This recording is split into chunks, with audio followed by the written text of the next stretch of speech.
করতে বলছে, কিন্তু তে ভয়ে তো কান্না করেই যাচ্ছে তো করেই যাচ্ছে। জাঙ্কুক রেগে মেগে ওখান থেকে ব্যালকনিতে চলে যায়। ব্যালকনিতে রেগে দাঁড়িয়ে রয়েছে। এদিকে তের নিজের উপরে খুব রাগ হচ্ছে।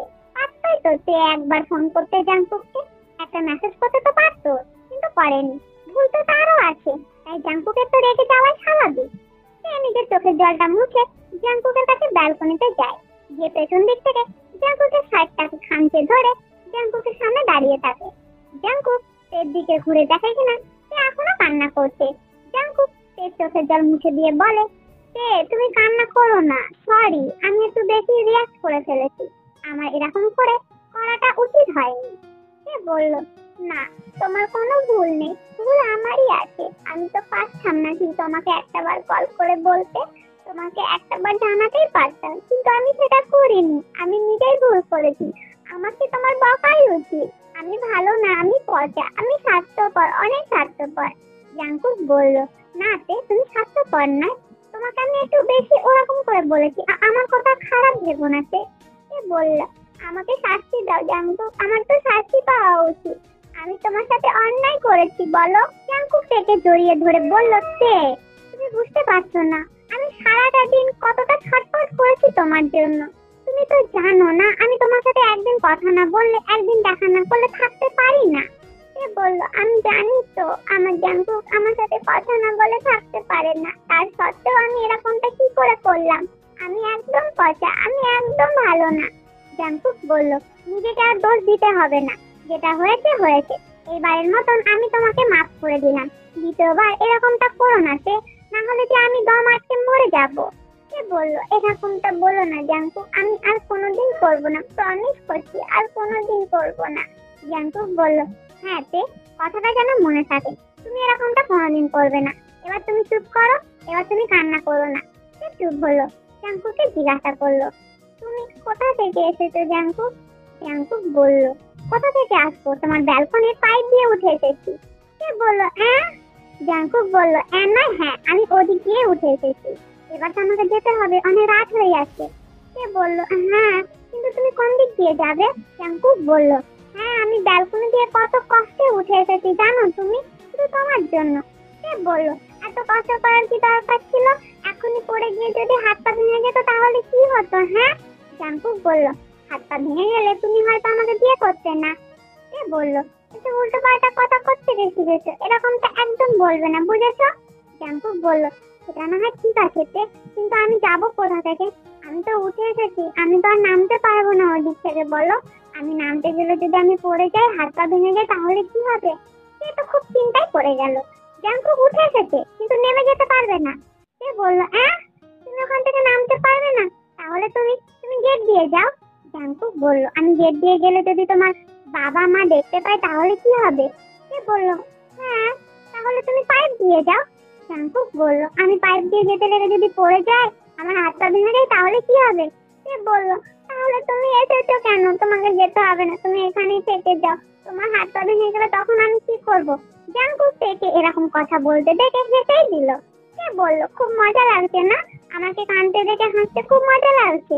জাঙ্কুক বলল, রিল্যাক্স তে, এতটা টেনশন হওয়ার কোনো দরকার নেই, আমি যেখান থেকে এসেছি সেখান থেকে চলে যেতে পারবো, আমি তো জাস্ট তোমার সাথে মজা করছিলাম। এই জাঙ্কুকের বুকের মধ্যে মারছে আর বলছে, আমি এদিকে ভয় পাচ্ছি আর তুমি আমার সাথে মজা করছো। জাঙ্কুক বলল, এতক্ষণ কাঁদানোর পর একটু তো মজা করতেই হবে, তাই না? তারপরে জাঙ্কুক থেকে জড়িয়ে ধরে তের মাথায় হাত বুলিয়ে দেয় আর বলে, কালকে কত তারিখ? সে বলল, কত তারিখ? কালকে তো 9 তারিখ। জাঙ্কুক বলল, হ্যাঁ, কালকে 9 তারিখ। পরশুদিনকে ক তারিখ? সে বলল, 10 তারিখ। জাঙ্কুক বলল, হ্যাঁ, 10 তারিখ। পরশুদিনকে আমার যাওয়ার ডেটে। জাঙ্কুকের যাওয়ার ডেটটা শুনে জাঙ্কুককে আরো শক্ত করে চেপে ধরে বসলো। জাঙ্কুক বলল, কি হলো তে, তুমি ঠিক আছো? সে বলল, হ্যাঁ, আমি ঠিক আছি, তুমি পরশুদিনকে চলে যাবে জাঙ্কুক। জাঙ্কুক বলল, হ্যাঁ তে, আমার টাইম হয়ে গেছে, আমাকে তো এবার যেতে হবে। সে তো আরো চেপে জাঙ্কুককে জড়িয়ে ধরলো। জাঙ্কুক বলল, মন খারাপ করো না তে, আমি তাড়াতাড়ি চলে আসার চেষ্টা করব। সে বলল, জাঙ্কুক, আমি বলছিলাম কি, আজকে তুমি যেও না, আমার কাছে থেকে যাও। জাঙ্কুক বলল, কি কথা বলছো সে, আমি তোমার সাথে থেকে যাব? সে বলল, আমি জানি, আমি একটু অনেকটাই আবদার করে ফেলছি, কিন্তু ঠিক আছে, একটু পরে দিও, এত তাড়াতাড়ি দিও না। জাঙ্কুক বলল, হ্যাঁ তে, আমি একটু পরেই যাবো, এত তাড়াতাড়ি যাওয়ার জন্য আসিনি তো। আর আমি বলছি কি যে, কালকে আমার সাথে দেখা করবে তো, কালকে আমি তোমার সাথে একটু টাইম কাটাতে চাইছি।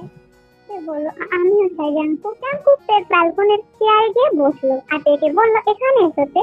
সে বলল, 1 মিনিট আসছি। সে নিজের রুমের মধ্যে আবার ঢুকে গেল। জাঙ্কুক ভেবে পাচ্ছে না সে করছেটা কি। সে একটা চাদর নিয়ে এসে জাঙ্কুকের কোলের মধ্যে বসে দুজন মিলে ঢাকা নিয়ে নিল। জাঙ্কুক বলল, অনেক বুদ্ধি আছে তোমার। সে বলল, বুদ্ধি থাকবে না, শীতের টাইম, তারপরে বাইরে দুজনে একটা চাদরের মধ্যে, খুব ভালো লাগবে। জাঙ্কুকের গলার মধ্যে মুখটাকে ঢুকিয়ে দিয়ে জড়িয়ে ধরে সে জাঙ্কুকের কোলে বসে রয়েছে। জাঙ্কুকের সাথে অনেক রকমের কথা বলছে, কিন্তু তের কানে কোনোটাই পৌঁছাচ্ছে না। সে শুধু মাথায় ঘুরছে, কালকে শুধু জাঙ্কুককে দেখতে পাবে, পরশুদিন থেকে ওকে দেখতে পাবে না। এটা ভেবে সে চোখের কোণা থেকে জল গড়িয়ে পড়ছে। জাঙ্কুক তের মাথাটাকে তুলে চোখের সামনে নিয়ে এসে বলল, তুমি আবার কান্না করছো তে? আমি কিন্তু এখানে তোমাকে কান্না করাবো বলে আসিনি। এত দূর বলতে, তুমি যদি একটা বারো কান্না করেছো তাহলে কিন্তু আমি এখনই চলে যাবো। সে জাঙ্কুকের হাত ধরে বললো, আর কান্না করবো না তো, তুমি যেও না, তুমি আমার কাছেই থাকো। জাঙ্কুক চোখের জল মুছে দিয়ে বলল, হ্যাঁ তে, আমি তোমার কাছেই থাকতে চাই, তোমার কাছ থেকে দূরে কোনো মতে যেতে চাই না। কিন্তু কি করবো বলো, পরিস্থিতির ব্যবধানে আমাকে তো মেনে নিতেই হবে। জাঙ্কুক চোখের জল মুছিয়ে দিয়ে বলল, আর কান্না করো না তে, আমি তোমাকে কান্না করতে দেখতে পারি না। তারপরে জাঙ্কুককে জড়িয়ে ধরলো, জাঙ্কুকের সাথে দুষ্টু মিষ্টি আদর করতে লাগলো। এদিকে তেও জাঙ্কুকের তালে তাল দিতে লাগলো। জাঙ্কুক দেখে লিপ কিস করলো। অনেকক্ষণ ধরে দুজনে কিস করার পর একে অপরকে ছেড়ে দিল। সে জাঙ্কুকের গলার মধ্যে আবার মুখটা ঘুরিয়ে দিল।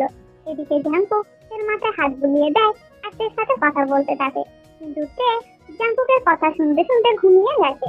জাঙ্কুক বলল, পাগলি একটা, আমি তাড়াতাড়ি ঘুম পাড়িয়ে দিলাম এর জন্য, যাতে আমি তোমাকে ছেড়ে বাড়ি যেতে পারি। তারপরে জাঙ্কুক থেকে কোলে করে নিয়ে গিয়ে তার রুমের মধ্যে শুয়ে দিয়ে চাদর ঢাকুন দিয়ে আবার জাঙ্কুক ব্যালকনি দিয়ে চলে গেল তার বাড়ি। পরের দিনকে সকালবেলায় সে ঘুম থেকে উঠে দেখে কিনা সকাল হয়ে গেছে, আর ও খাটের মধ্যে শুয়ে রয়েছে। সে মাথায় হাত দিয়ে বলল, আমি তো কাল রাত্রে ব্যালকনিতে ছিলাম, তা আবার জাঙ্কুকের সাথে। জাঙ্কুক কোথায়? ও মনে হয় আমাকে শুয়ে দিয়ে চলে গেছে। সে বলল, আজ তো জাঙ্কুকের সাথে দেখা করতে হবে, আমাকে তাড়াতাড়ি শুয়ে দিতে হবে। সে তাড়াতাড়ি করে ফ্রেশ হয়ে নিচে চলে যায় রেডি হয়ে। এদিকে জিন বলল, এত সকাল সকাল রেডি হয়ে যাচ্ছ কোথায়? সে বলল, কোথায় যাবো, আবার কলেজে যাবো। জিন বলল, এত সকালবেলায় কলেজে? তুমি তো কোনোদিন যাও না। সে বলল, কোনোদিন যায় না, আজকে যাচ্ছি, আজকে কোনো কাজ আছে তার জন্য যাচ্ছি। ও মা, সবসময় এত কথা কিসের? জিন বলল, আমি কি এমন জিজ্ঞেস করলাম? সে তাড়াতাড়ি করে ব্রেকফাস্ট খেয়ে তাড়াতাড়ি করে ঘর থেকে বেরিয়ে যাবে। তখন ইউনো বলল, আমি তোকে কলেজে ছেড়ে দিয়ে আসছি। সে বলল, দরকার নেই, আমি একবার চলে যেতে পারবো। ইউনো বলল, না দরকার আছে, আমি যাবো তোর সাথে তোর কলেজটা দেখতে। জিন বলল, হ্যাঁ ওকে নিয়ে যা, তোকে একবার ছেড়ে দিয়ে আসবে। সে বলল, ও মা, সবসময় না ভালো লাগে না মামুনি। জিন বলল, ভালো লাগে না মানে? আজকাল তো হয়েছেটা কি? আমার কিছু হয়নি মামুনি, তুমি কি যাবে? ভাইয়া নাকি আমি চলে যাবো বলো তো? ইউনো বলল, না আমি যাবো, চল না। তারপর ইউনো গিয়ে গাড়ির মধ্যে বসলো। এদিকে ইউনো গাড়ি চালাচ্ছে, সে বারবার ঘড়ির দিকে তাকাচ্ছে আর মোবাইলে যেন মেসেজ করছে কাউকে। ইউনো বলল, কিছু প্রবলেম হয়েছে? একটু চিড়চিড়া ভাব হয়ে যাচ্ছে এখন। সে বলল, না ভাইয়া কিছু হয়নি, কলেজে অনেক পড়া আছে তো তাই একটু চিড়চিড়া ভাব হয়ে গেছে। তুমি তাড়াতাড়ি গাড়িটা চালাতো, আমাকে কলেজে নামিয়ে দাও। ইউনো তাড়াতাড়ি করে গাড়ি চালিয়ে তের কলেজের কাছে এসে গাড়িটা থামায়। সে তো তাড়াতাড়ি করে গাড়ি থেকে বেরিয়ে চলে যাচ্ছিল। ইউনো দেখে বলল, আরে তুই দাঁড়া না। সে বলল, কি হয়েছে ভাইয়া, কিছু বলবে? ইউনো বলল, কখন ছুটি হবে বল, আমি তোকে নিতে আসবো। সে বলল, না আমাকে নিতে আসতে হবে না তোমাকে আবার কষ্ট করে, আমি একবার বাড়ি চলে যেতে পারবো। ইউনো বলল, বেশি কথা বলিস না, কটায় ছুটি হবে সেটা বল। সে বলল, বললাম তো ঠিক নেই, আমার না অনেক পড়া আছে, তাড়াতাড়ি হয়ে গেলে তাড়াতাড়ি হয়ে যেতে পারে, দেরি হলে দেরিও হতে পারে, তাই আমি তোমাকে বলছি ভাইয়া এখানে গাড়ি থাকতে হবে না আমার জন্য, তুমি চলে যাও, আমি ঠিক টাইমে বাড়ি পৌঁছে যাবো। ইউনো বলল, বেশি কথা বলিস না, যা কলেজে যা। তারপরে সে কলেজের ভিতরে চলে গেল। এদিকে ইউনো চলে এলো। ইউনো চলে যেতে সে বাইরে বেরিয়ে জাঙ্কুককে কল দেয়। জাঙ্কুক আসতেই তে বলল, চলো চলো এখান থেকে তাড়াতাড়ি চলো। জাঙ্কুক বলল, তে কলেজের পড়াগুলো তো শেষ করো, তারপরে যাবো, কলেজগুলো অ্যাটেন্ড করা দরকার ছিল তোমার। তে বলল,